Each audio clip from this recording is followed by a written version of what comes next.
Dandy Dick by Arthur Wing Pinero, with Alec McCowen as the Dean, Patricia Routledge as Georgiana Tydeman, and Nigel Stock as Sir Tristram.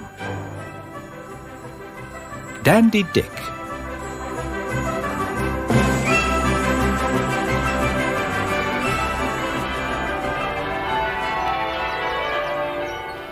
Oh, oh my, oh my, oh my. Oh, my gracious goodness. Goodness gracious me. There's only one terrible word for it. It's a fix. It's worse than that. It's a scrape. How did you ever get led into it? How did we get led into it?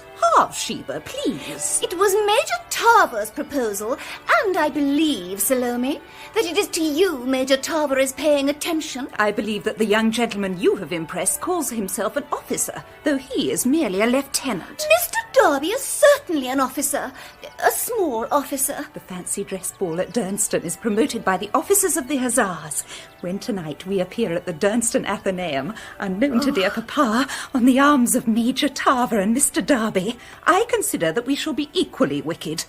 Oh, how can we be so wrong? Well, we're not wrong yet. We're only going to be wrong. That's a very different matter. But oh, now that the ball is tonight, I repent, Sheba, I repent. I shan't do that till tomorrow, but oh, how I shall repent tomorrow. Sheba, you'd repent now if you had seen the account for the fancy dresses. Oh, has it come in? Yes, Major Tarver enclosed it to me this morning. Read it. Don't spare me. Debtor to Louis Isaacs, costumier to the Queen, Bow Street. Total £40.19. Terms cash. Oh, Sheba. Salome, are there £40 in the wide world? Oh, if we were only a few years older, I should suggest that we wrote nice notes to Papa and committed suicide. Brought up as we have been, that's out of the question. Salome, we must get dear Papa in a good humour and coax him to make us a present of money. He knows we haven't been charitable in the town for ever so long. Poor dear Papa. He hasn't paid our proper dressmaker's bill yet, and I'm sure he's pressed for money. Suppose poor Papa refuses to give us a present. Then we must play the piano when he's at work on his sermon. Poor dear Papa. However, don't let us wrong poor Papa in advance. Let us try to think how nice we shall look. Oh, yes, shan't I? Oh, I shall. And as for stealing out of the house with Major Tarver when poor dear Papa has gone to bed, why, Gerald Tarver would die for me. So would Nugent Darby for me. Besides, I'm not old enough to know better. You're not so very much younger than I, Sheba. Indeed, Salome. Then why do you keep me in short skirts? Why, you cruel girl. You know I can't lengthen you till I'm married. Yes, Blore? Miss Salome, the two soldier gentlemen have just rode up. You mean Major Tarver? Yes, Miss Salome. And Mr. Darby? Yes, Miss Sheba. They have called to inquire after poor Papa. Poor Papa? Shall I show them in, Miss Sheba? Yes, Blore, dear. And hang your H's on the hat stand. Asses. Very good, me ladies. Am I all right, Sheba? Yes. Am I? Yes. Let's take a peep at them. Oh, look! Oh, see how well Gerald Tarver dismounts. Oh! He left his liver in India, didn't he? No, only part of it. Well, part of it. And that he gave to his queen. Brave fellow. Where shall we be? Here? All right, you'll be admiring my voice. Oh, I dare say. Here they are. What shall we do? Let's run away and then come in unconsciously. Yes, unconsciously. Oh, never mind. Perhaps Miss Jed is at home. Yes, sir, she is. Oh, the ladies were here a moment ago. It would be discourteous to run away without asking Miss Jed after her father. Indeed, deuced bad form. Oh, Major Tarver. My dear Miss Jed. Oh, Mr. Darby. Hiya. You quite startled us. Oh, did we? Awfully cut up to hear it. We never dreamt of finding two visitors for Papa. Why, you told me to show the gentleman in, Miss Sheba. Oh, you needn't wait, Blore. Let them hang that on the hat stand. Very good, Miss Salome. We thought we'd ride over directly after parade to make the final arrangements for tonight. Have the costumes arrived? Yes, they came yesterday in a hamper labelled Miss Jed, Secretary, Cast-Off Clothing Distribution League. That was my idea. Came to me in the middle of the night. Oh, dear Major Tarver, surely this terrible strain on your nerves is very, very bad for you with your... My liver. Say the word, Miss Jed. Oh, Major Tarver. It is frightfully injurious. Of course, I'm excited now, and you see me at my best. But the alternating fits of hopeless despondency are shocking to witness and to endure. Oh. It's all that damned India. Oh, what have I said? You'll never forgive me. Indeed I will. Never. Oh, Miss Jed, my forgetfulness has brought me one of my terrible attacks. Depression. Major Tarver! Oh, thanks. The attack has passed. Now, about tonight. At what time is the house entirely quiet? Poor dear Papa goes round with Blore at 9:30. After that, all is rest and peacefulness. Then, if we're here with a closed carriage at 10... But suppose dear Papa should hear us crunching down the gravel path. Oh. Would you like a glass of water, Major Tarver? Oh, thank you, dear Miss Jed. With the least suggestion of cayenne pepper in it. Oh, Salome! Papa! He's coming! Oh, Papa! He's crossing the lawn! The Dean? The Dean? Remember, Major Tarver, Mr. Darby, you have ridden over to ask how his cold is. Yeah. Yes, cold. Papa! Oh, Patsy! Salome, Sheba, my toy child. Ah, dear me, strangers. Papa, Major Tarver and Mr. Darby have ridden over from Durnston to ask how your cold is. Dear me, Major, Mr. Garvey. Darby! Oh, Darby, how good of you. My cold is better. Major, Mr. Garvey, these inquiries strike me as being so kind that I insist, no, I beg that you will share our simple dinner with us tonight at 6 o'clock. Well, Yes. that is certainly, Dean, certainly. Delighted, dear Dean, delighted. Good, that's settled. Good. Now, what will happen tonight? Why, don't you see? As you will have to drive over to dine, you will both be here on the spot, ready to take us over to Durnston. Yes, but when are we to make our preparations? It'll take me a long time to look like Charles I. We can drive about Durnston while you dress. Charles the First. Oh, Major. That was my idea. Charles the Martyr, you know. Tarver's a martyr to his liver. See? Oh, shan't we all look magnificent? Grand idea, the whole thing. Regular army notion. Oh, dear. Every post. Never stop. Never stop. Papa? Papa? Ah, yes, coming to dinner. Good. We waited to say, good morning. How kind. Good morning. 6 o'clock sharp, Dean. At 6 punctually. Salome, represent me by escorting these gentlemen to the gate. Oh, yes, Papa. This way. Sheba, Pepsi? check in me a growing tendency to dislike Mr. Garvey. At dinner, Sheba, watch that I carve for him fairly. Yes, Pepsi. Bills, Good bills, night, Mr. oh Garvey. dear. Bills, dear. Papa's alone, Sheba. A beautiful opportunity to ask for that little present of money. Poor dear Papa. Poor dear Papa. Pepsi's in a good humour. He always is. Pepsi will listen to our little ones. Oh, dear, your wants are very little ones. What are they, Salome? What are they, toy child? Papa, have you any spare cash? Spare cash, playful Salome. LSD, Pepsi. Or LS, Pepsi. And never mind the D.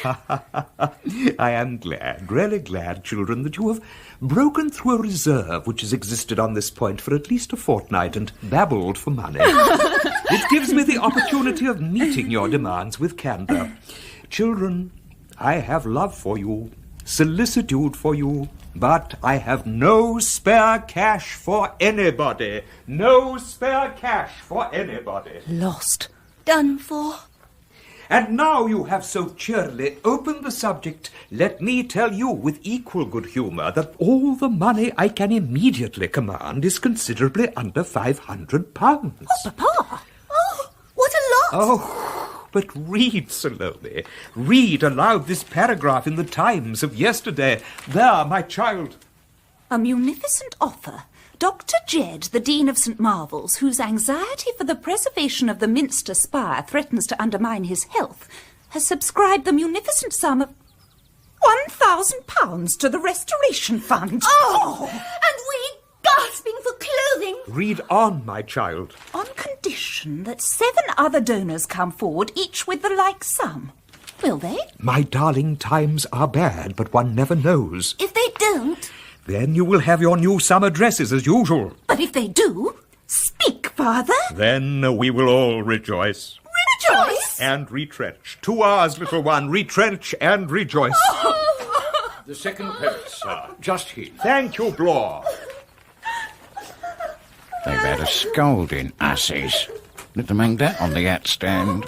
Oh, Blore. This note from Mr. Hodder, the Secretary of the Sport and Relaxation Repression Guild, reminds me that tomorrow is the first day of the races, the St. Marvel's Spring Meeting, as it is called. Indeed, sir. Fancy that.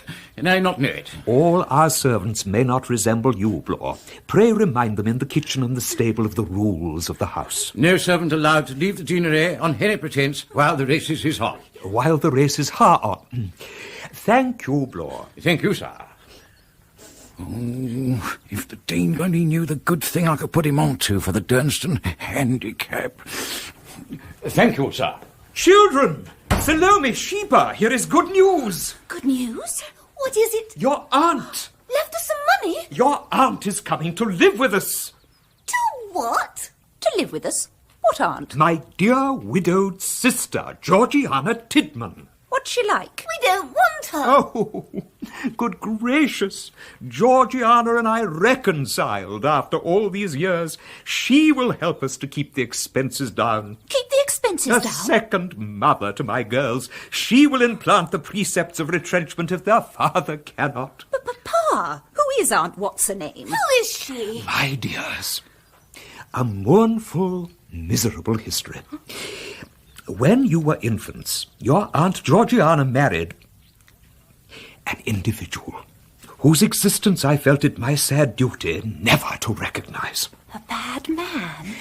He died 10 years ago, and therefore we will say a misguided man. He was a person who bred horses to run in races for amusement combined with profit. He was also what is called a gentleman jockey, and in due course his neck was dislocated. By aunt? He came a cropper. How awful. Left a widow. You would think it natural that Georgiana Tydeman would have flown to her brother, himself a widower, but not at all. Maddened, I hope, by grief, she continued the career of her misguided husband, and for years, to use her own terrible words, she was the daisy of the turf. What's that? I don't know, toy child, but at length retribution came. Ill luck fell upon her. Her horse's stock, everything, came to the hammer. That was my hour. Come to me, I wrote. My children yearn for you. Oh! Salome, Sheba, you will, I fear, find her a sad, broken creature, a weary fragment, a wave-tossed derelict. Let it be your patient endeavour to win back a flickering smile to the wan features of this chastened widow. A telegram, sir. Thank you, Blore. No Aunt Tydeman flickers a smile at me. I wouldn't be in her shoes for something. Salt in her bed, Salome? Yes, and the peg out of the rattling window. Good gracious, bless me, girls! Your Aunt Georgiana slept at the wheat sheaf at Durnston last night and is coming on this morning. Today? Blore, tell Willis to get the chaise out. Yes, sir. Salome, child, you and I will drive into Durnston. We may be in time to bring your aunt over. My hat, Sheba, quick! Yes, Papa. Ah, the bell! No. Yes, it can't be. Children, I wonder if this is your Aunt Georgiana. Mrs. Tydeman. Well, Gus, my boy, how are you? Georgiana! You're putting on too much flesh, Augustine. Oh, They should give you a 10-miler daily in a blanket. Oh, my dear sister. Are these your 2-year-olds? Kiss your aunt. Kiss your aunt. Lord bless you both. What names do you run under? I am Salome. I am Sheba. Why, little and your stable companion could give you a stone and then get her nose in front. Georgiana, I fear these poor innocents don't follow your well-intentioned but inappropriate illustrations. Oh, we'll soon wake 'em up. Well, Augustine, my boy, it's nearly 20 years since you and I munched our corn together. Our estrangement has been painfully prolonged. Salome, I don't quite understand her, but I like Aunt. So do I. But she's not my idea of a weary fragment or a chastened widow. My dear Georgiana, I rejoice that you meet me in this affectionate spirit, and when, pardon me, when you have a little caught the tone of the deanery... Oh, I'll catch it. If I don't, the deanery will a little catch my tone. Same thing. Toy child. Trust George Tidd for setting things quite square in a palace or a puddle. George Tidd? Who is George Tidd? I am George Tidd. That was my racing name. Ask after George Tidd at Newmarket. They'll tell you all about me. But, Georgiana, my dear, I understand distinctly from your letter that all this is finally abandoned. Worse luck. They'll never see my colours at the post again. Ah, there's a visitor. I'll tootle upstairs and have a groom down. At what time do we feed, Augustine? There is luncheon at 1 o'clock. Children, show your aunt the way. Yes, Papa. Good. The air here is so fresh, I shan't be sorry to get my nose bag on. This way, Aunt. Yes, this way. My sister, Georgiana. My widowed sister, Georgiana. Dear me, I am quite disturbed. Surely the serene atmosphere of the deanery will work a change. It must. If not, what a grave mistake I've made. Good gracious. No, I won't think of it. Still, it is a little unfortunate that poor Georgiana should arrive here on the very eve of these terrible races at St. Marvel's. Sir. Who is it, Blore? Sir Tristram Marden, sir. Sir Tristram Marden? Dear. Certainly, Blore, certainly. Sir. Marden? Why, Marden and I haven't met since Oxford. This way, sir. Hello, Jed. How are you? My dear Marden, my goodness gracious, are we boys again? Of course we are boys again. I quite forgot how rough Marden used to be. Well, you think I'm changed? Only an appearance. I'm still a bachelor. Got terribly jilted by a woman years ago and have run in blinkers ever since. Can't be helped, can it? You're married, aren't you? I have been a widower for 15 years. Oh, Lord. Awfully sorry. Forgive me, old chap. Give me a hand. Oh. I've reopened an old wound. Oh, damn stupid of me. Hush, Marden, please. All right. Now, what do you think I'm down here for? For the benefit of your health, Marden? I've never had an ache in my life. I shan't come and hear you preach next Sunday, Gus. No, I'm here for the races. The races? Oh, hush, my dear Marden, my girls. Girls? Well, may I trot them into the paddock tomorrow? Thank you, no. Think it over. Now, you've seen the list of starters for the Dunstan Handicap? No, I haven't. Not? Look here. Sir Tristram Marden's Dandy Dick, 9 stone 2, Tom Gallowwood up. Now, what do you think of that? I don't think of anything like that. Look out for my colours, black and white and a pink cap. First past the post tomorrow. Really, my dear Marden. Good heavens, Jed, they talk about Bonnie Betsy. I grieve to hear it, the tongue of scandal. You imagine, sir, for one moment that Bonnie Betsy with a boy on her back could get down that hill with those legs of hers? Oh, another horse, I presume. No, a bay mare. George Tidd knew what she was about when she stuck to Dandy Dick to the very last. George Tidd? Georgiana Tidman. Dandy came out of her stable after she smashed. Bless me. Poor old George. I wonder what's become of her. My dear Marden, I am, of course, heartily pleased to revive in this way our old acquaintance. I wish it were in my power to offer you the hospitality of the deanery. Oh, don't name it. My horse and I are over the way at the Swan. Come and look at Dandy Dick. Marden, you don't understand my position in St. Marvel's. Oh, I see, Jed. Yes, I beg your pardon. You mean that the colours you ride in don't show up well on the hill yonder or in the stable of the Swan Inn? You must remember... I remember that in your young days you made the heaviest book on the derby of any of our fellows. I always lost, Marden. Indeed, I always lost. I remember that you once matched a mare of your own against another of Lord Bexlade's for £50. Yes, but she wasn't in it, Marden. I mean, she was dreadfully beaten. Oh, Jed. Other times, other manners. Goodbye, old boy. You're not offended, Marden? Offended? No.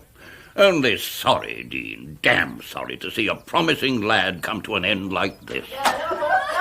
My Jove! No! What? Kid! No, Martin! Of all places in the world to find Mr. Ted. Why, Dean, you've been chaffing me, have you? No. Yes, you have.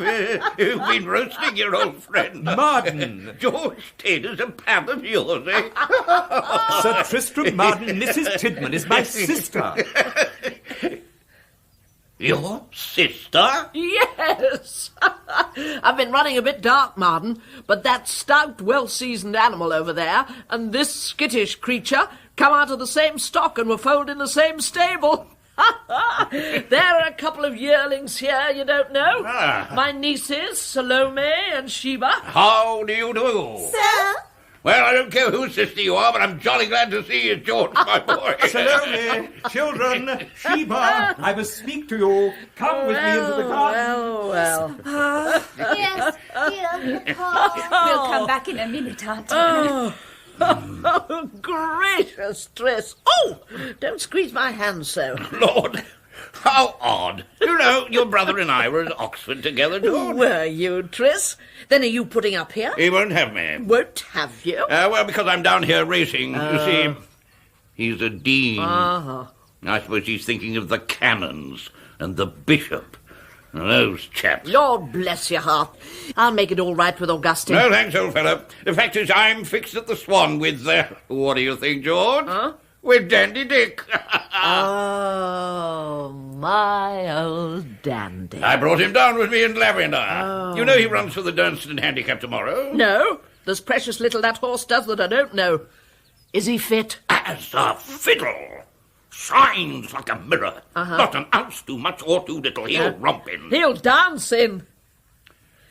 Tris. Eh? Tris, Dandy Dick doesn't belong to you. Not all of him. No, I've only a half share. At your sale, he was knocked down to John Fielder, the trainer. The other half belongs to John. No, it doesn't. What? It belongs to me. George! Yes! Directly I saw Dandy Dick marched out before the auctioneer, I asked John Fielder to help me, and he did, like a Briton, for I can't live without horseflesh. But when I condescended to keep company with the canons and the bishop here, I promised Augustine that I wouldn't own anything on four legs. So John sold you half of Dick, and I can swear I don't own a horse, and I don't. Not a whole one. Eh? Eh? What are you laughing at, man? Oh, the Dean. The Dean. Oh, the Dean. I beg your pardon, Dear George. old... Oh, dear. Well, now you know he's fit. Of course you're going to back Dandy Dick for the Dunstan Handicap. Back him? For every penny I've got in the world. That isn't much, but if I'm not a richer woman by £1,000 tomorrow night, I shall have had a bad day. Deuced bad day. Sheba, did you hear that? Yes, all of it. Hello, you two children. We were just going through to the library, Aunt Georgiana. Yes, Aunt, we were going to fetch a book to read. Well, I'll be off. Keep your eye on the old horse, Tristram. Don't fear. Good morning, George. Good morning, partner. Oh, do be quiet. Say goodbye for me to the Dean.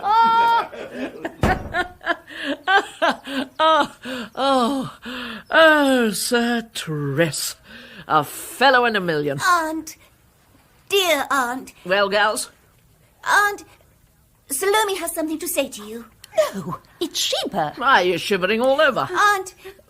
Dear Aunt Georgiana, we heard you say something about £1,000. You were listening? No, we only merely heard. No, Aunt, £1,000 is such a lot, and we poor girls want such a little. Money? Yes, we owe £40 unknown to Pa. £40.19. Why, you ought to be ashamed of yourselves, you gals. We are. We are. To cry and go on like this about £40. We've only got 15 and threepence of our own in the world. And oh, Aunt, you know something about the races, don't you? Eh? If you do, help two poor creatures to win £40.19. Aunt Georgiana, what's Dandy Dick you were talking to that gentleman about? Child, Dandy Dick's a horse. We thought so. Then let Dandy Dick win us some money. No, I won't hear of it. Oh, do. Oh, do. Go away, I won't. I say decidedly I will not. Oh, Do. And we'll love you forever and ever, Aunt Georgiana. You will? Bless your little innocent faces. Do you want to win £40? Oh, yes. Very well, then. Put your very petticoats on Dandy Dick. Oh. On Dandy Dick. Sugar Sally? I call you Sally, Salome. The evening's too short for your name. All right, Aunt George. 2 lumps, please. Little one? 2 lumps and 1 in the saucer to eat. Quite a relief to shake off the gentleman, isn't it? Do you think so, Aunt? Oh, I don't think so. Ah, now I understand why my foot was always in the way under the dinner table. But it was a frightfully jolly dinner. Take it all round. Yes, take it all round. What made us all so sad and silent, taking us all round? Poor dear Papa was as lively as an owl with neuralgia. Major Tarver isn't a conversational cracker. Gerald Tarver has no liver to speak of. He might have spoken about his lungs or something to cheer us up. I fancy Mr. Darby was about to make a witty remark. Once. Yes, and then the servant handed him a dish and he shied at it. Still, we ought to congratulate ourselves upon a frightfully jolly dinner. Excuse me, gals. I have some figures to work out. If Dandy Dick hasn't fared better at the Swan than we have at the Deanery, he won't be in the first 3. Let me see now. All settled, Sheba, isn't it? Yes, everything. Directly the house is silent, we let ourselves out at the front door. How do we get in again? By the window. Oh. It has a patent safety fastening, so it can be opened with a hairpin. We're courageous girls, aren't we? Aunt! Here come the gentlemen. Here come the waxworks. I've just been putting the Dean right about a little army question, Mrs. I can't catch your name. Don't try. You'd come out in spots like measles. Major! Not well again? Indigestion. I'm always like this after dinner. But what would you do if the trumpet summoned you to battle? Oh, I suppose I should pack up a few charcoal biscuits and toddle out, you know. Oh, I suppose then, Major, we couldn't persuade you to sing. Eh? What? Oh, certainly delighted. Come into the garden. Now you're yourself again. Well, Gus, my boy, you seem out of condition. I'm rather anxious for the post to bring today's Times. You know, I've offered £1,000 to our restoration fund. What? Shh, I'll tell you. The paper's just arrived, sir. Sorry, this is my fault. There may be something in the Times of special interest to me. Thank you, Blore. Spoilt Tarver's pianissimo. No! I can't believe it. What's the matter?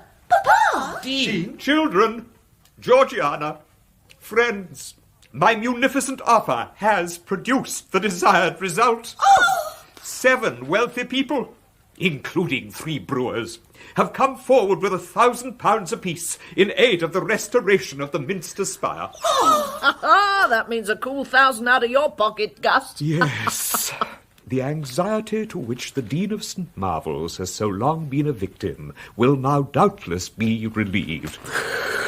I suppose I shall feel the relief tomorrow. What's wrong with the spire? Nobody sleeps in it? It is a little out of repair, but hardly sufficiently so to warrant the presumptuous interference of 3 brewers. Excuse me, I think I'll enjoy the fresh air for a moment. Oh, bless me! Look there! Oh, what's that? It is a conflagration! Where is it? Oh, are we safe? Where is it? Where is it, Flor? Where is it? Where is it? The old Swan Inn's afire. Oh, the Swan Inn! You girls, get me a hat and coat. Oh, yes. Somebody fetch me a pair of boots. Georgiana! Don't talk to me. Major, lend me your boots. I daren't. If I once get cold extremities... Respect yourself, Georgiana. Where are you going? Going? I'm going to help clear the stables at the Swan. Remember what you are. My sister, a lady. I'm not. George Tidd's a man, every inch of her. Tris! Tris Martin! Speak! The horse! The horse! You've got him out? Yes, safe and sound. Oh, safe and sound. That old horse has backed himself to win the handicap. Oh, George, his tail is singed a bit. The less weight for him to carry tomorrow. Oh, dear old Dandy. He never was much to look at. The worst of it is, What? the fool threw 2 pails of cold water over him to put it out. Oh, that's done him. Now, my dear Georgiana, what is a horse? A living example to a dean. Tris, where is the animal? My man Hatcham is running him up and down the lane to try and get him warm again. Where are you going to put that homeless beast up now? I don't know. I do, though. Mad woman, what are you going to do? Bring Dandy Dick into our stables. No. The very place. Georgiana, pray consider me. Sir, I will when you've had 2 pails of water thrown over you. Come on, Tris. I'm with you. Oh, what is happening to me? It will be in all the sporting papers. Sir Tristram Martin's Dandy Dick reflected great credit upon the deanery stables. The sporting dean. They're getting the flames under. If I had had any galoshes with me, I should have been here, there, and everywhere. Where there's a crowd of civilians, the military exercise a wise discretion in restraining themselves. You had better go now. Then we'll get the house quiet as soon as possible. Poor Papa looks worried. Poor Papa. We will wait with the carriage in the lane. Yes. Papa, Major Tarver and Mr. Darby must go. Oh, dear me, I'm very remiss. Most fascinating evening. Charming, my dear Dean. You rang? Oh, Blore, Major Tarver's carriage? At the gate, Miss Salome. Oh, don't risk the cold, Papa. By the by, my dear Dean, come over and see me. We ought to know more of each other. Say Monday? I will not say Monday. Any time you like. Oh, and I say, let me know when you preach, and I'll get some of our fellows to give their patronage. Another moment, and I fear I should have been violently rude to him. A guest under my roof, the sporting dean. Oh, Blore, understand me. If that Mr. Darby ever again presumes to present himself at the deanery, I will not see him. I've come back for my violin. I thank you. Oh, Mr. Darby, hear an explanation. Mr. Darby. Oh, dear.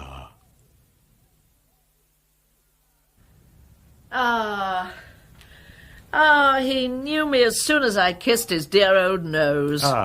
You have returned, Georgiana? Yes, thank you. And that animal, Dandy Dick?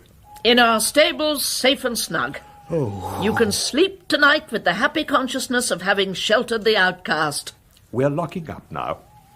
The poor children, exhausted with the alarm, beg me to say good night for them. I suppose you want to see the last of me, Jed? Don't be unkind, Tris. Where shall we stow the dear old chap, Gus, my boy? Where shall we stow the dear old chap? Let me see. We don't want to pitch you out of your loft if we can help it, Gus. No, we won't do that. Oh, don't consider me in this matter. But there's Sheba's little cot still standing in the old nursery. Just the thing for me. The old nursery. I'll ring for Blore. The old nursery. Toys to play with if you wake early. Is there anyone else before we lock up? Yes, sir. Blore, put Sir Tristram to bed carefully in the nursery. And Blore, is the fire quite extinguished? Yes, sir. But I hear they've just sent into Durnston asking for the military to watch the ruins in case of another outbreak. It'll stop the wicket ball at the Athenaeum, it will. Well, good night, old boy. I'm too done for a hand of piquet tonight. I never play cards. I'll teach you during my stay at the deanery. Oh. Good night, George. Good night, partner. Heaven bless the little innocent in his cot. And Tris, Yes. you may take your pipe up with you. We smoke all over the deanery. Oh! I never smoke, does she?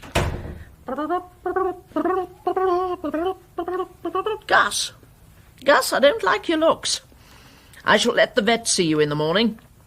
What's wrong with you? Oh, Money? yes, I know. The spire. yes. Why, Gus, you haven't got that 1,000. Well, there is a very large number of estimable worthy men who do not possess £1,000. When's the settling day? The what? When will you have to fork out? Oh, unless the restoration is immediately commenced, the spire will certainly crumble. Then it's a match between you and the spire. Which parts first? Yes. Gus, will you let your little sister lend you a hand? Oh, my dear Georgiana, impossible. No, not out of my own pocket. Come here. Mm-hmm. Can you squeeze a pair of ponies? Can I what? Can you raise £50? Oh, certainly. More than £50. No, don't be rash. That's the worst of you beginners. Only 50 by tomorrow morning. Most assuredly. Very well, then. Clap it on Dandy Dick. What? He's a certainty, if those 2 buckets of water haven't put him off it. He's a cert. Mrs. Tydeman, go to your room. Oh, Gustin. In the morning I will endeavour to frame some verbal expression of the horror with which I regard your proposal. For the present you are my parents' child, and I trust your bed is well aired. Oh, very well, Augustine. I've done all I can for the spire. Bonsoir, old boy. Good night. And if you're wiser in the morning, just send Blore onto the course and he'll put the money on for you. Blore, my poor devoted old servant, would be lost on a racecourse. Oh, would he? He was quite at home in Tattersall's Ring when I was at St. Marvel's last summer. Blore? Blore. Oh. I recognised the veteran sportsman the moment I came into the deanery. What was my butler doing at St. Marvel's races? Investing the savings of your cook and housemaid, of course. You don't think your servants are as narrow as you are. Oh. I beg your pardon, sir. Shall I go the rounds, sir? Blore, a word. Ma'am? Blore, breakfast at 9 sharp, and pack a hamper with a cold chicken, some French rolls and 2 bottles of Heidsick. Label it George Tidd and send it on to the hill. Mm-hmm. I'll stand the racket. Good night. Dear high-spirited lady. Aren't you well, sir? Serpent. Meaning me, sir? Lock up. I'll speak to you in the morning. Lock up. Oh, Yes, sir. oh, what dreadful wave threatens to engulf the deanery. What has come to us in a few fatal hours? A horse of sporting tendencies contaminating my stables, his equally vicious owner nestling in the nursery, and my own widowed sister, in all probability, smoking a cigarette at her bedroom window with her feet on the window ledge. What's that? I thought I heard footsteps in the garden. I can see nothing. Only the old spire standing out against the threatening sky. Oh, the spire! My principal creditor, the most conspicuous object in the city. Sir, I found these, sir, on your dressing table. They're banknotes, sir. Thank you, Blore. I placed them there to be sent to the bank tomorrow. 10, 20, 25, 50. £50. Oh, the very sun, Georgiana, urged me to put... Leave me, Blore. Go to bed. Go to bed. Go to bed. Blore! Sir. What made you tempt me with these at such a moment? Tempt you, sir. The window was open. I feared they might blow away.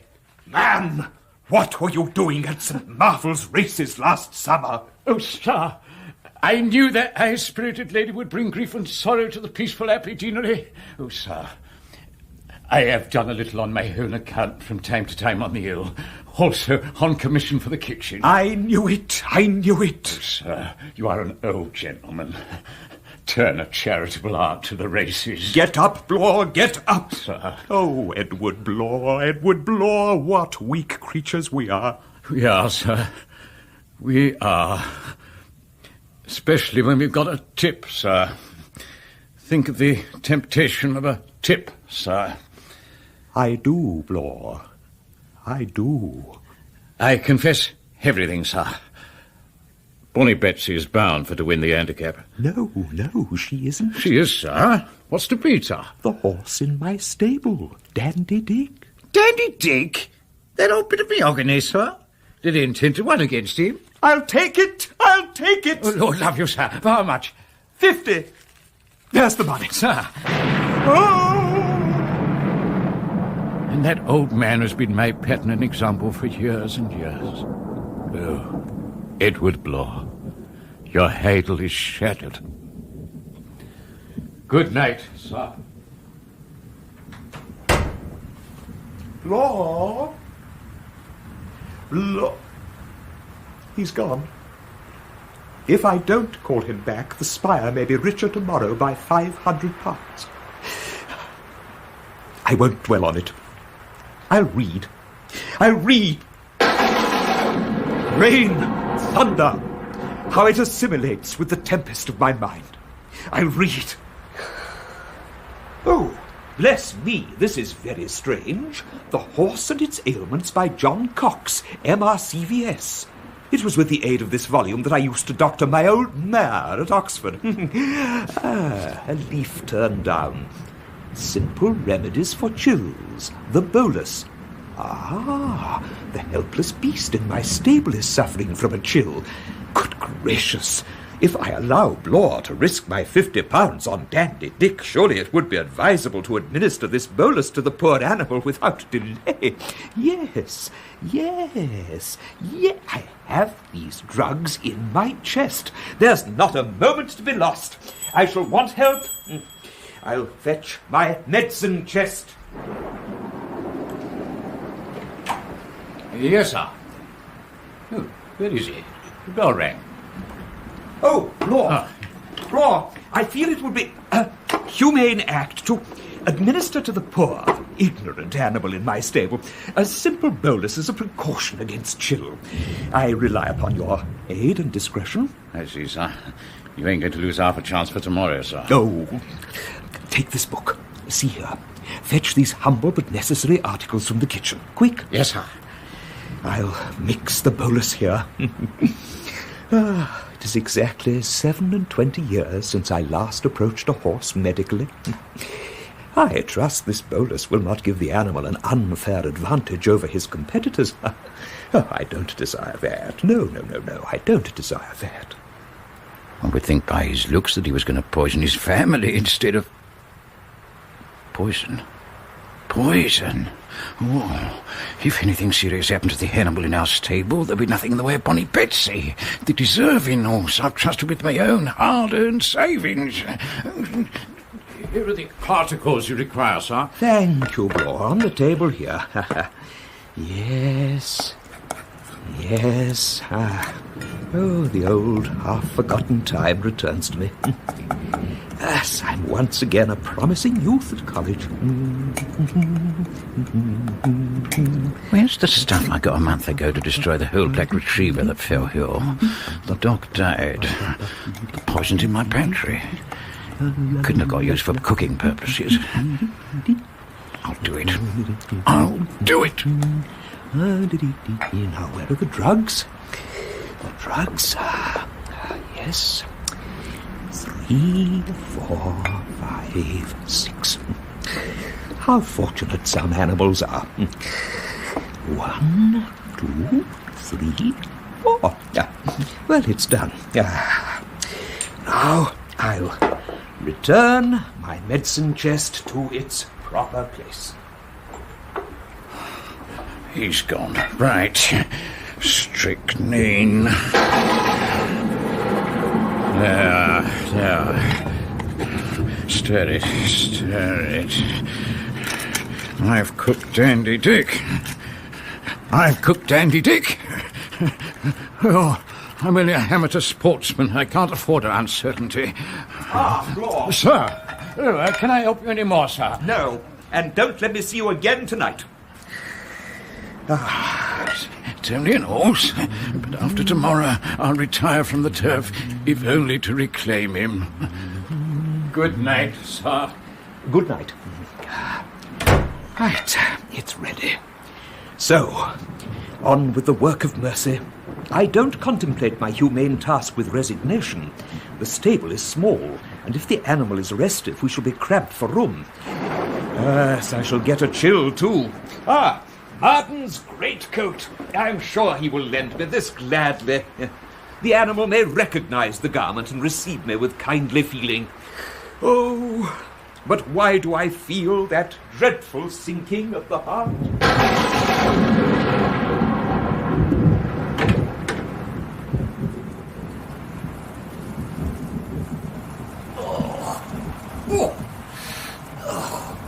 No, I shall never sleep, not in that cot. This sofa is better. Fire still burning. I shall doze here till daybreak. What a night. I never thought there was so much thunder in these small country places.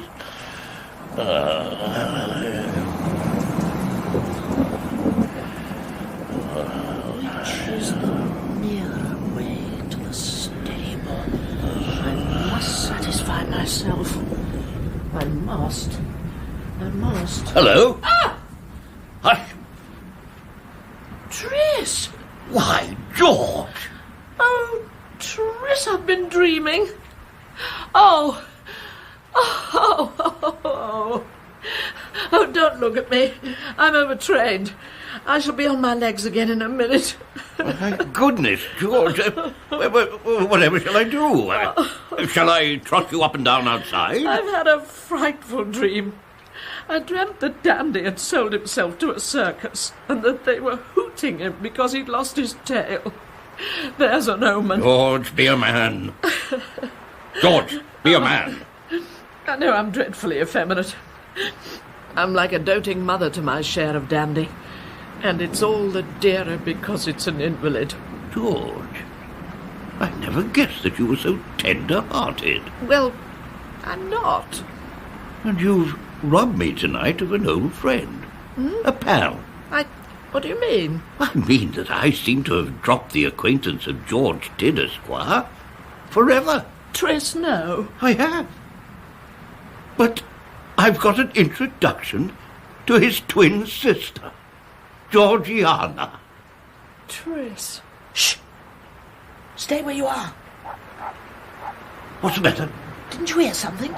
Where? Out there, look. Through the window. You're right. Some people moving about the garden. Tris, the horse! And they're not near the stables. They're coming in here. Hush! We'll clear out and watch.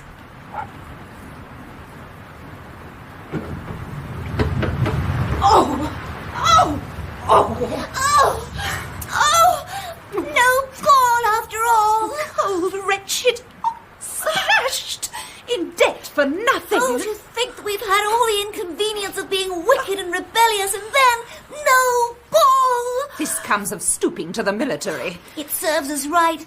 We've been trained for clergymen's wives. I hate Nugent Derby. I hope he may grow bald early. Yes. General Tarver's nose is inclined to pink. May it deepen and deepen till it frightens cows. Yes. Miss Jed! Shiva! Miss Jed, Salome, pray hear two wretched men. Oh, Miss Jed, don't reproach us. It isn't our fault that the military was summoned to St. Marvel's. You don't blame officers and gentlemen for responding to the sacred call of duty. We blame officers for subjecting two motherless girls to the shock of alighting at Durnstone Athenaeum to find a notice on the front door. Ball knocked on the head. Vivat Regina. No. Smile on us once again, Miss Jed. A forced, hollow smile. If you will, only smile. Shiva. Salome? Sheba? Aunt! You bad girls! No, Aunt, no. Not bad, Aunt. Truthful and confiding. Major Tarver, how dare you encourage these two simple children to enjoy themselves? How dare you take them out without their aunt? They didn't even ask Papa's permission. I'm speaking to you, Field Marshal. Madam, you are addressing an invalid. We shall be happy to receive your representative in the morning. At present, we are on duty. On heavy duty. Guarding the ruins of the Swan Inn. You mustn't distract our attention. Guarding the ruins of the Swan, are you? Tris? Sir Tristram! Yeah? Tris, I'm a feeble woman, but I hope I've a keen sense of right and wrong. Run these outsiders into the road and let them guard their own ruins. No, stay! You shall not harm a hair of their heads. What's that? It will wake Papa. Stop the bell. Oh, Tris, it's your man from the stable. Hatcham! Hatcham and Blore. How, Sir Twiston? What is it? What is it? The villain that set fire to the Swan, sir, in the act of administering a dose to the horse. Nobbling our dandy. Where is the scoundrel? Topping, the constable's collared him, sir. He's taken him in a cart to the lockup. Oh! They've got the Dean!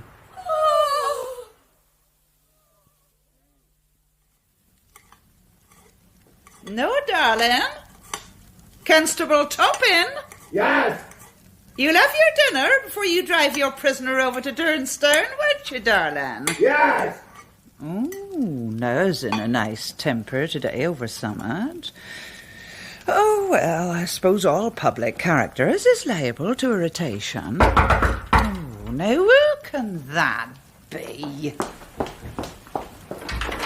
Oh, well, I never! Mr. Blore from the Deanery. Oh, come in.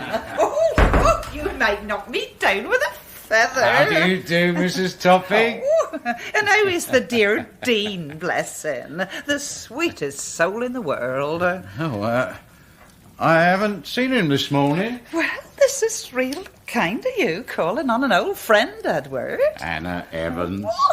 Oh, don't you kiss me, Edward Blore. Don't. When you was Miss Evans, there wasn't these social barriers, Anna. Oh, shut up. Noah's jealous of the very apron strings what go round my waist. Mr. Toppin isn't indoors now, surely?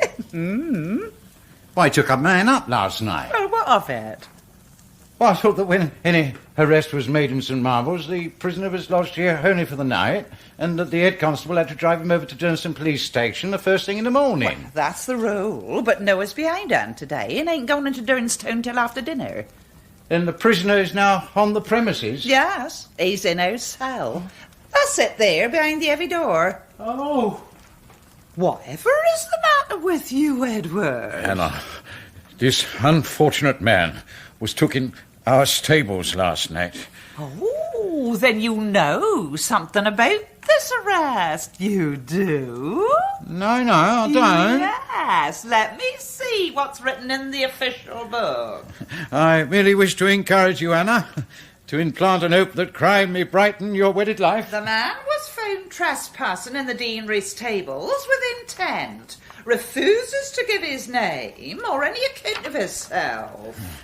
You're sure there's no confession of any sort, Anna, dear? Anna! Oh, don't. This is Mr. Blore from the Deanery, come to see us. An old friend of mine. Mr. Topping? She's getting me a lot of nice new friends this week since we come to St. Marvel's. Of course. Dear Anna was a loving favourite with everybody. If I catch any old fly a-buzzing around my lady, I'll venture to break his head in with my staff. Oh, no. I merely called to know if anything had been found out about the ruffian took in our stables last night. Oh, is that your business? Well, it's my master's business. Well, he's the Dean, ain't he? Yes, no, of course. Shut up, darling. Ooh. Very well, then. Give Mr. Topping's respects to the Dean and say I'll run up to the Deanery and see him after I've took my man over to Durnston. Thank you. And I very much hope that the Dean will be at home. Good day, Anna. Good day, Mr. Topping. Oh, no, I don't believe us we shall ever get a large circle of friends round us. Now then, handcuffs. Them will do. Anna. Yes, Nowry? Brighten up, my darling, the little time you have me at home with you. Yes, Nowry? And get the dinner on the table. I'm just going round to the stable to put old Nick in the cart. Oh, don't he trust to Nick, no, dear. He's such a vicious brood. Kitty's safer in the cart. Shut up, darling. Nick can take me onto the edge of the hill in half the time that Kitty would. The hill? Ah. What do you think I put off taking my man to Durnston to now for? Why, I'm going to get a glimpse of the racing on my way over. Yeah, but first I'll take a peep at the prisoner through the little cell window. Ah, there he is. Sulky. Anna, open the oven door and let the smell of the cooking get into him. Oh, no, it's torture. Do as I tell ye. Oh, Torture? Of course it's torture. That's my rule. So, you nasty criminal, you keep on smelling of what's cooking there in the oven, and you watch my Anna preparing the meal. Whenever I get a hold of a darn obstinate creature what won't reveal his identity, I opens the oven door. I'll put Nick to the cart now. no oven door for me, nor Toppin. Torturing prisoners might have done for them middling ages what Noah's always clattering about, but not for my time of life. I'll shut that cell window. Oh! The Dean! Oh, no! Not my old master! Never the master! Master, look at me! It's Anna! Your poor faithful servant, Anna. Anna Evans. It's Anna Toppin, nee Evans, wife of the constable. What's going to take you to cruel Durnstone? Oh, Mr. Dean, sir. What have you been up to? What have you been up to? What have you been up to? Woman, I fear I have placed myself in an equivocal position. No, please, be quiet, woman. Oh, is it a change of cooking that's brought you to such ways? I cooked for you for 7 happy years. Alas, you seem to have lost none of your culinary skill. Master, are you hungry? I am sorely tried by your domestic preparation. Oh, now, where's the duplicate key of the cell? Master, you'll give me your patrol not to cut, won't you? Under any other circumstances, Hannah, I should resent that insinuation. Don't resent nothing. Now, shove your hardest, Dean, dear. Well, good day, Hannah. You have bettered yourself, I hope. Master, Master. Hannah, Mrs. Topping. I know, but crime levels all, dear sir. In the eyes of that majestic but imperfect instrument, the law, I am an innocent, if not an injured man. Oh, sir, it's a treat to hear you compared with the ordinary criminal class. Thank you, Hannah.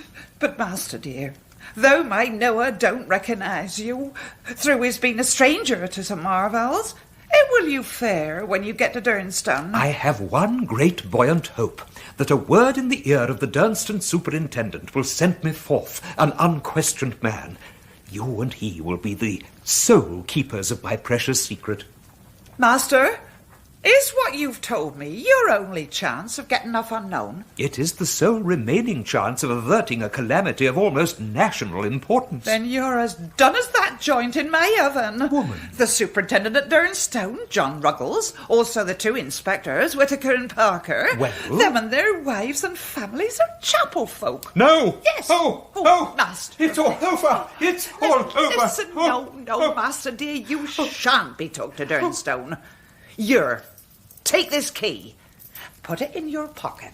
When you once get free from my darling Noah, that key unlocks your handcuffs. How are you to get free now? That is the question now, isn't it? Well, I'll tell you. My Noah drives you over to Durnstone with old Nick in the cart. Oh, Nick! That's the horse. Now, Nick was formerly in the Durnstone Fire Brigade, and when he hears the familiar signal of a double whistle, you can't hold him in. Now, there's the whistle. The whistle? Directly you turn into Pear Tree Lane, blow once, and you'll see Noah with his nose in the air, pulling fit to wrench his hands off. Now, jump out, roll clear of the wheel, keep cool and hopeful, and blow again. Before you can get the mud out of your eyes, Noah and the horse and cart will be willing to Durnstone. Hannah, how dare you? Is this the fruit of your 7 years' constant cookery at the deanery? Oh, dear.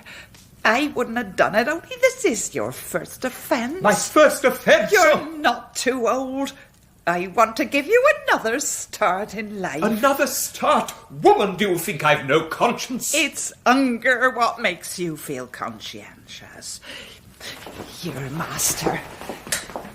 A lovely leg of mutton. I have done with you. With me, sir, but not with the joint. You'll feel wickeder when you add little nourishment. Oh. Yes, that's right. Dear, taste my darling Noah's favourite dish. Now, here's the carving knife. Oh, Hannah Topping.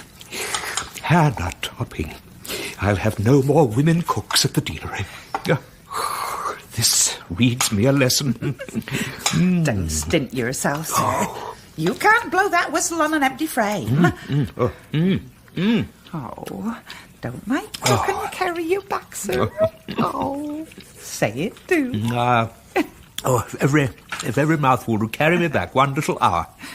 I would finish this entire joint. Who's she talking to in there?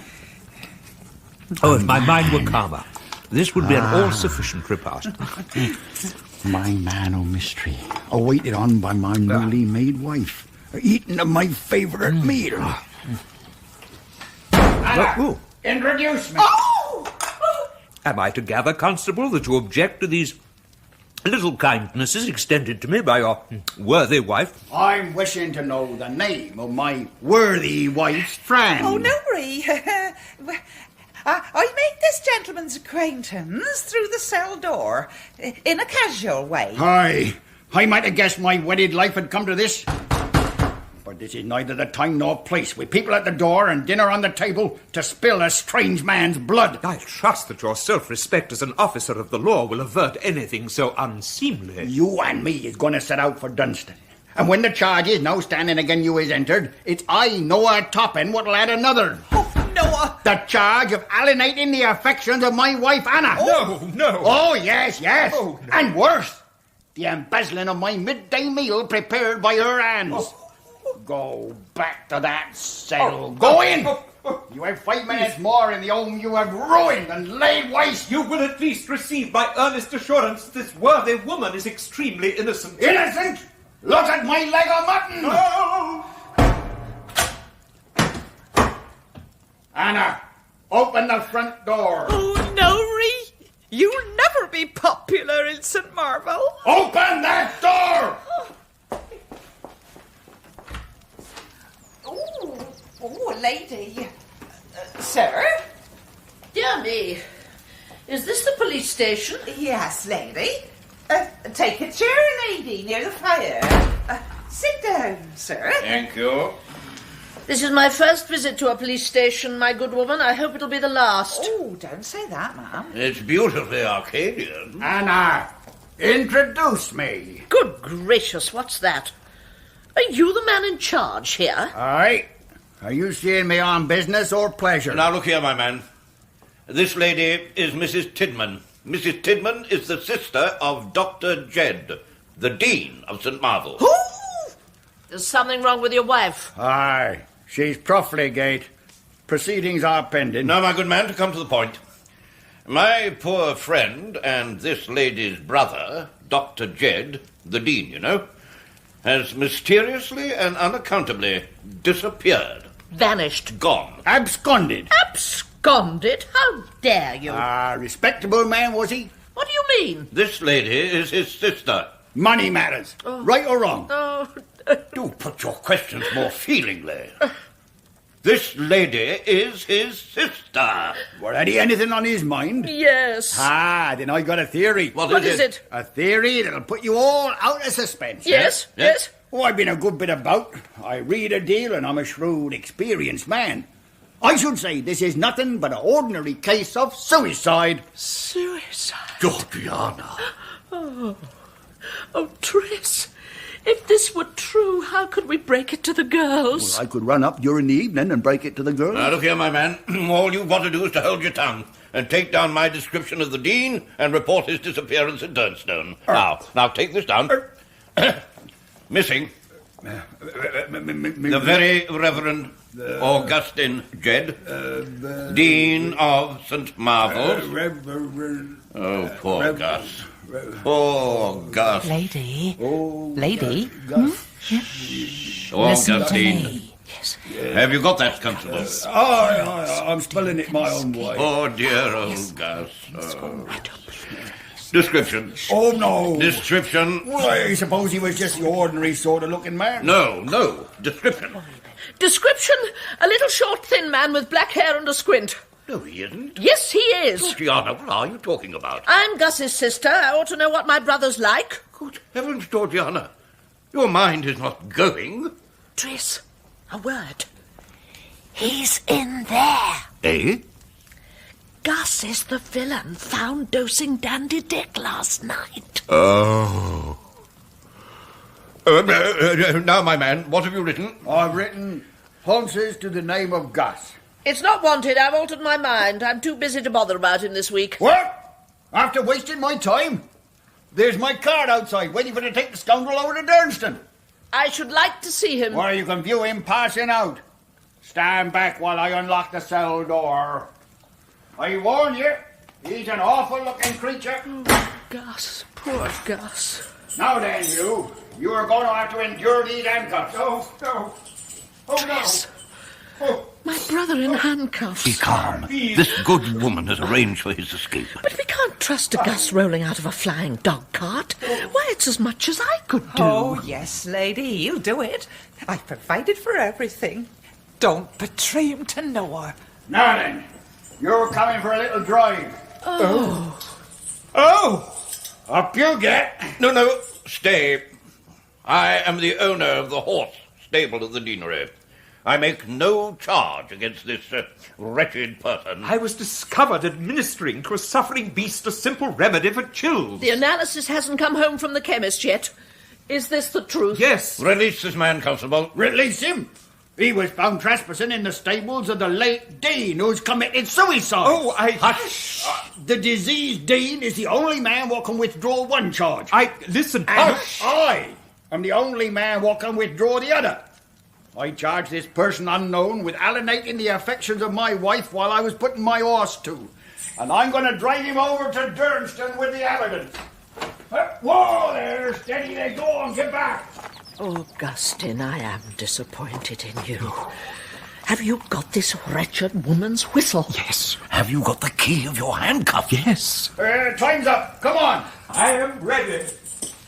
Oh, what am I to think of my brother? Think that he's the beautifulest, sweetest man in all Durnshire. Woman! It's I and my whistle and Nick, the fire brigade horse, what'll bring him back to the deanery, safe and unarmed.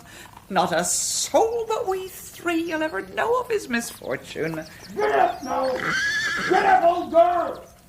Oh, girl? Ooh!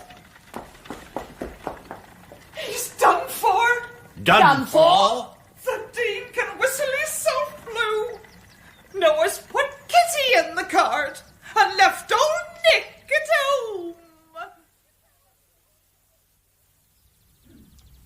Poor Papa. Poor dear Papa. He must return very soon. He must. He must.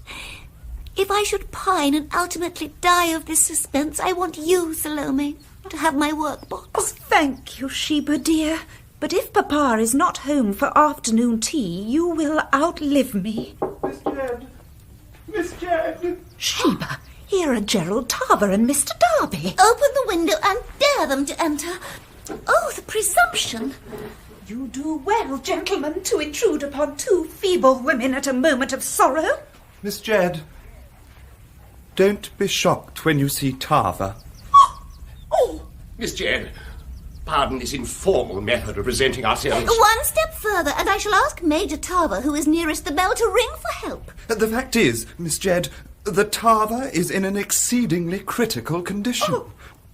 I have taken him to Dr. Middleton, and I explained that Major Tarver loved, with a passion, Miss Sheba, second only to my own. Salome, I have loved you distractedly for upwards of 8 weeks. Oh, Mr. Darby, let us retire from this painful scene. Miss Sheba, I'm yours to command. May I confide in you a secret? May I? Miss Salome, to a man in my condition, love is either a rapid and fatal malady, or it is an admirable digestive. Accept me, and my merry laugh once more rings through the mess room. Reject me, and the collection of vocal music will be brought to the hammer, and the bird, as it were, will trill no more. Oh, Mr. Darby, I have never thought of marriage seriously. People never do till they are married. Only think of my age. Pardon me, Sheba, but what is your age? Oh, it is so very little. It is not worth mentioning. Cannot we remain friends and occasionally correspond? Well, of course, if you insist. No. I see that is impracticable. It must be wed or part. All I ask is time. Time to ponder over such a question. Time to know myself better. But how long? Give me 2 or maybe 3 minutes. Let me gaze by myself at the cathedral spire. So uplifting while I meditate. Oh, Miss Salome, I never thought that I should live to be accepted by anyone. I shall buy some gay songs. Oh, but when can I see the Dean? Oh, don't. Salome. Papa has been out all night. All night? Isn't it terrible? Oh, what do you think of it, Mr. Darby? Here's Aunt Georgiana. Eh? Look out, Tarver. Come this way, and let us take cuttings in the conservatory. Mr. Darby! Mr. Darby! Wait for me! I have decided! Yes!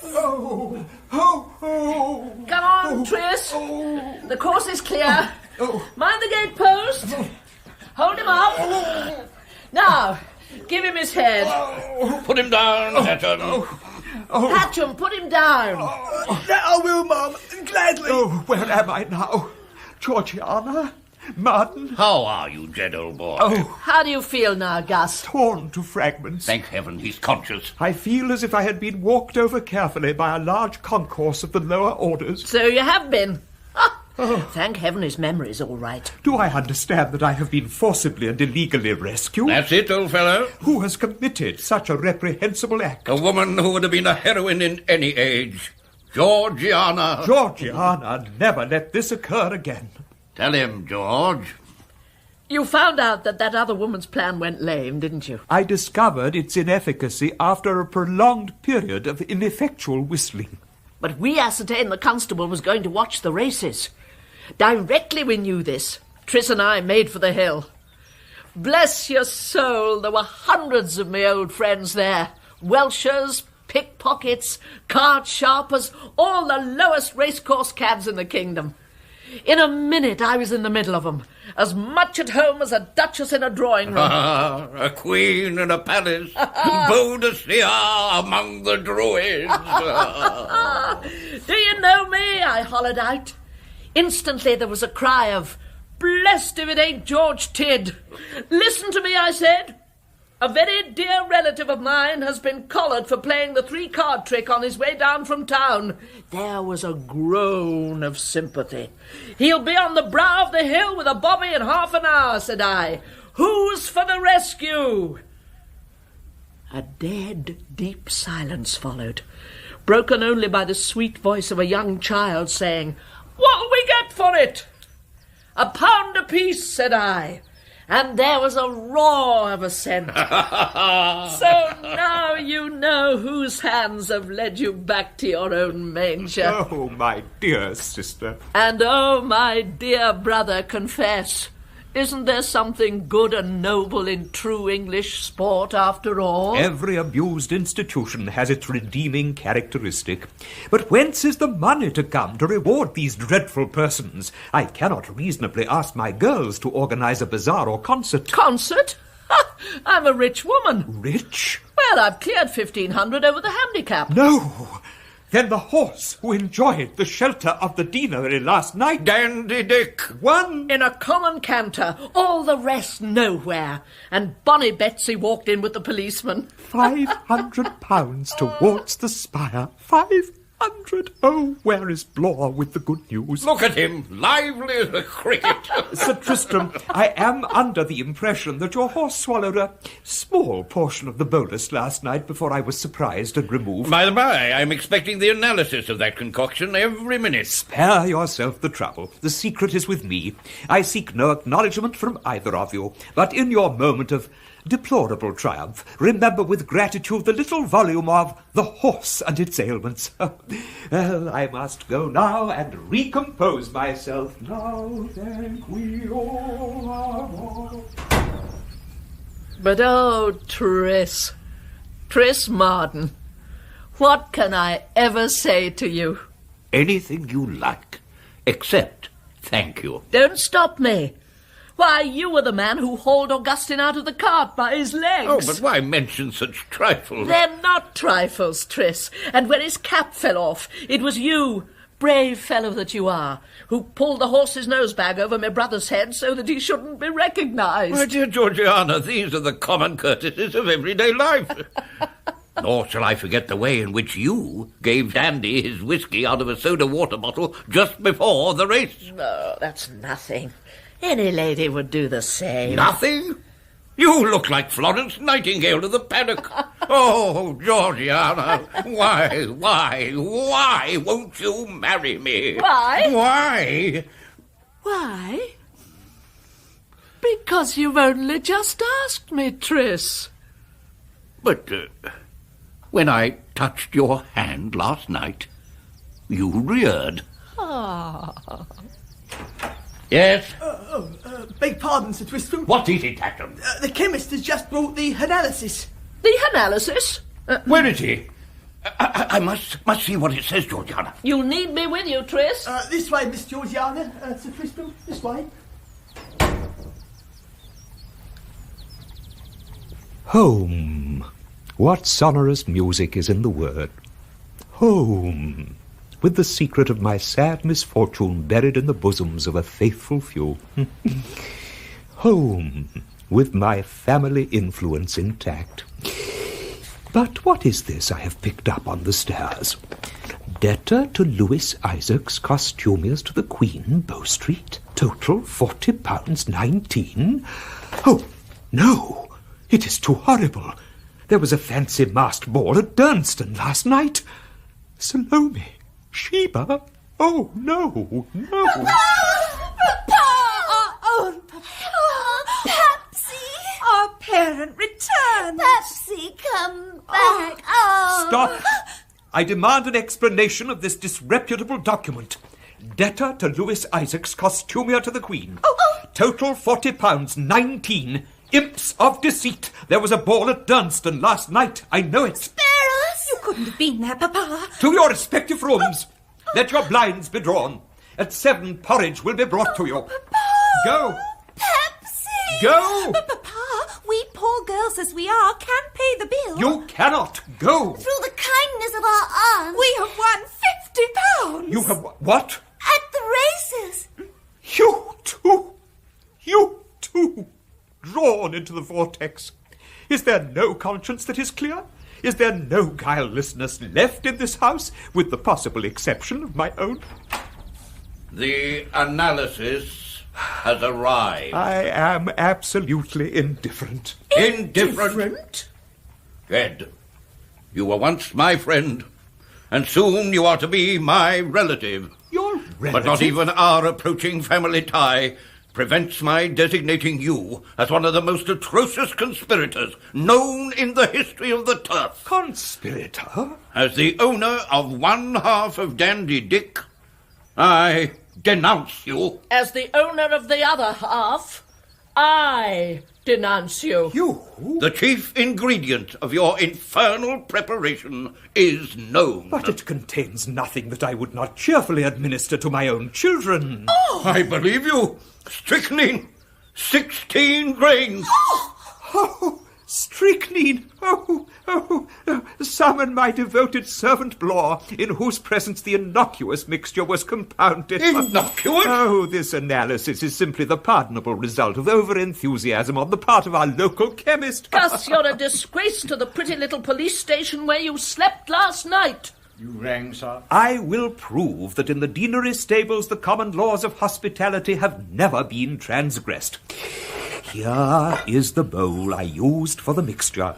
A simple remedy for a chill. Strychnine! 16 grains! I myself am suffering from the exposure of last night. Now, observe me.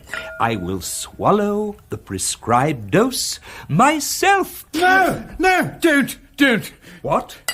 You wouldn't hang the oldest servant in the deanery. Blore? I did it. You? I wanted this gentleman's horse out of the way, and while he was mixing the dose with the best ecclesiastical intentions, I introduced a foreign element. Viper! Oh, sir, it was all for the sake of you, sir. For the Dean? The dear Dean had only £50 to spare for sporting purposes. I thought a gentleman of his high standing ought to have a certainty.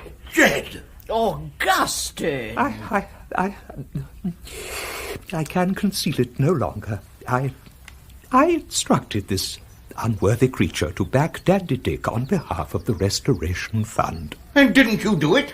No. Why not? In the name of that tottering spire, why not? Oh, sir, thinking as you've given some of the strychnine mixture to Dandy, I put your cheerful little offering onto Bonnie Betsy. Oh, I could have pardoned everything but this last act of disobedience. You are unworthy of the deanery. Leave it at once for some ordinary household. Sir, if I leave the deanery, I shall give my reasons.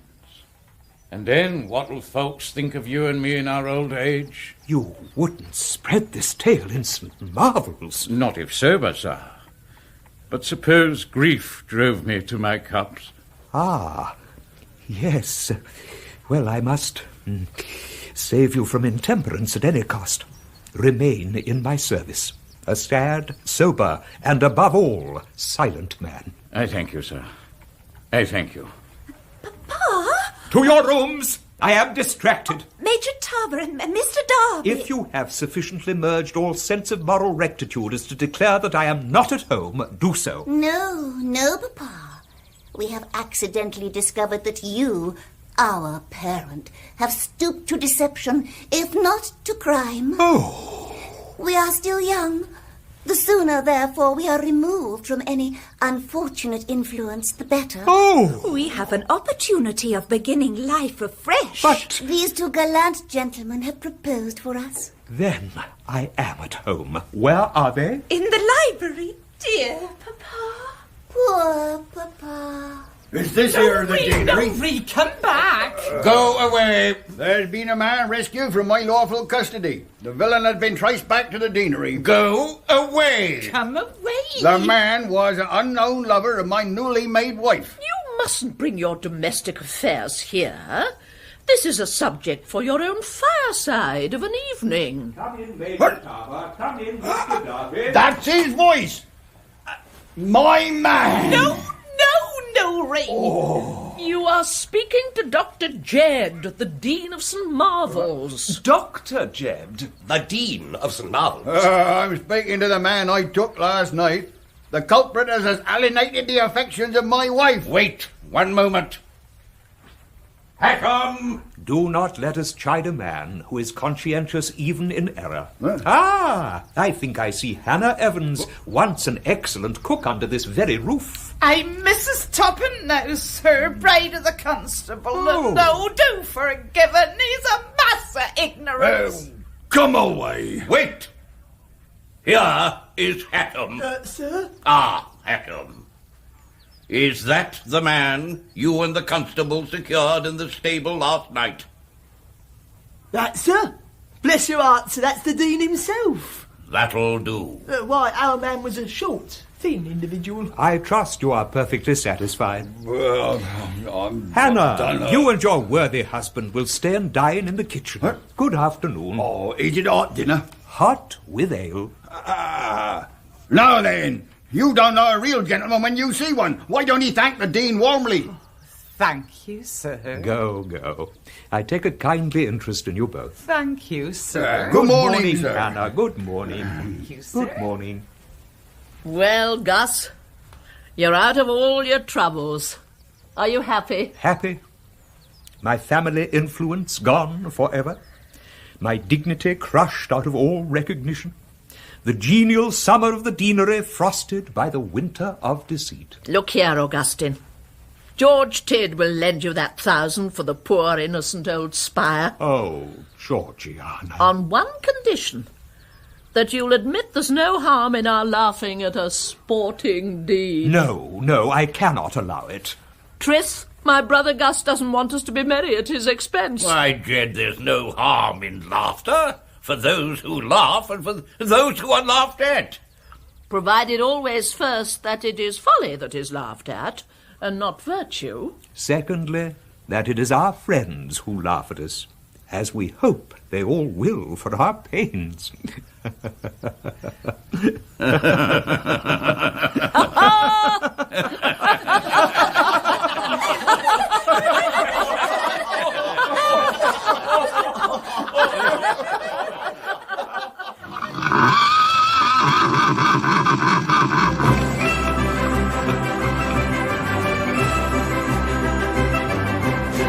Alec McCowen was the Dean, Patricia Routledge, Georgiana Tydeman, and Nigel Stock, Sir Tristram, in Dandy Dick by Arthur Wing Pinero, with Susan Kidd as Salome, Melinda Walker as Sheba, John Church as Blore, Richard Clifford as Mr. Darby, John Rye as Major Tarver, Sean Prendergast as Hatcham, Anne Jameson as Hannah Topping, and Garrard Green as Noah Topping. The play was directed by John Tydeman.